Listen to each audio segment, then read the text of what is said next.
Hi folks, it's Tom at psychsafety.com here, and today I'm talking about the importance of how we respond matters in respect to psychological safety. Now, psychological safety is about a sense of safety, a sense that it is safe to speak up and take interpersonal risks.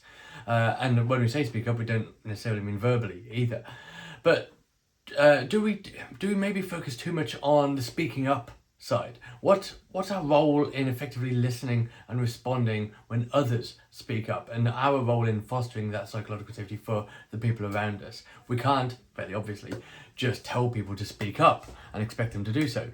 Now, the definition of psychological safety includes the terms punishment and humiliation, the belief that we'll be safe from punishment and humiliation in taking interpersonal risks.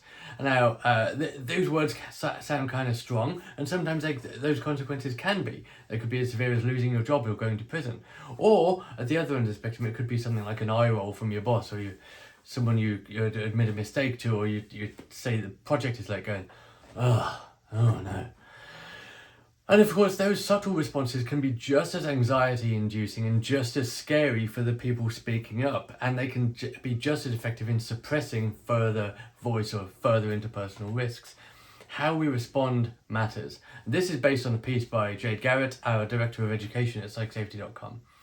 So it's easy to think that we are approachable and decent people. We always respond well. And we often think of ourselves in our ideal state, when we're ready, when we're prepared, when we're not tired or busy or stressed.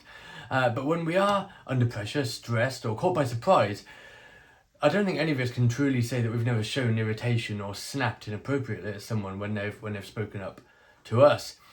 And of course, we may even misjudge how we come across when we try as hard as we can to come across and respond well. Our intent doesn't always match our impact. What we intended to be a quick and to the point response may come across as angry or frustrated. And we may also come up against cultural or neurodiverse differences in how people interpret our reactions and our response. So we must work on ourselves, we must work on our behaviours and our responses in the moment. We must accept, in fact ask for feedback, particularly if we possess any degree of power in these contexts, in these dynamics. And that power may be formal, like hierarchical, or maybe informal or other types of power. To quote Viktor Frankl, between stimulus and response there is a space. In that space is our power to choose our response. In our response lies our growth and our freedom. So we don't need to be perfect, but we do need to be humble. We do need to apologise when we mess up and commit to doing better next time, constantly improving and always trying to do better next time. We'll never build psychological safety if we're not willing to do some work on ourselves as well.